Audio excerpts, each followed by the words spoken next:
As Londoners know, the Olympics is fast approaching, so it's important to get your travel plans in place.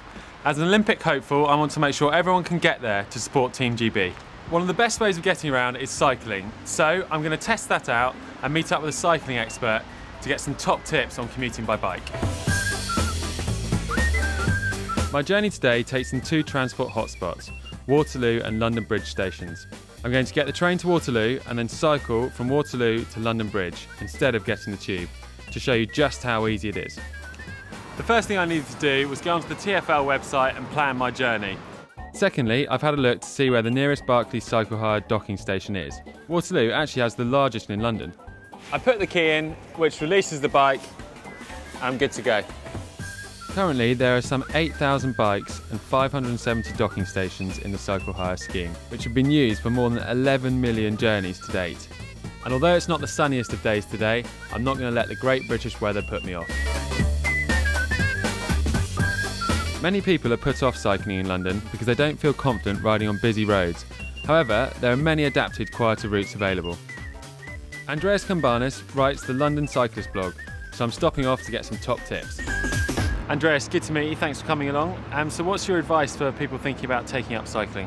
Yeah, cycling is a great way to get ahead of the game. So, you find that people that take it up for the first time absolutely love it and stick with it. So whether that's using the cycle hire bikes or whether you choose to buy work through the Cycle to Work scheme, it's a really great way to get around London really quickly.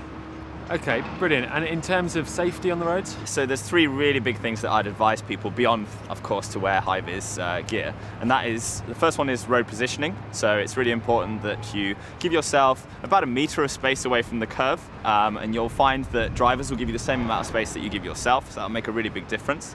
The second one is to actually just glance behind your shoulder every 8 to 10 seconds. And that does two really good things. Drivers kind of recognise that you're there, and again, they'll treat you with a little bit more respect on the road. And also make sure you never have any nasty surprises of a car comes up behind you didn't realise kind of thing. Yeah. And the third really big thing is around heavy goods vehicles. Just make sure when you see one, just take some time. Don't cycle along the inside because they've got really big blind spots. So it's quite a sort of dangerous vehicle to look out for. So it's good just to stay back and overtake, correctly or. Yeah. And I tried to plan my journey in advance. Is that something you'd recommend? Absolutely. There's two really good websites to do that. One of them is the TfL route planner, or the one that I've used is Cycle Streets, and that will allow you to discover all the sort of back streets around London and kind of discover the more quiet routes to get you to your destination. So you'll discover a really nice other side to the city.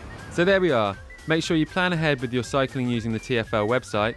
Think safe on the roads, make sure you can be seen, and most importantly, have a brilliant games.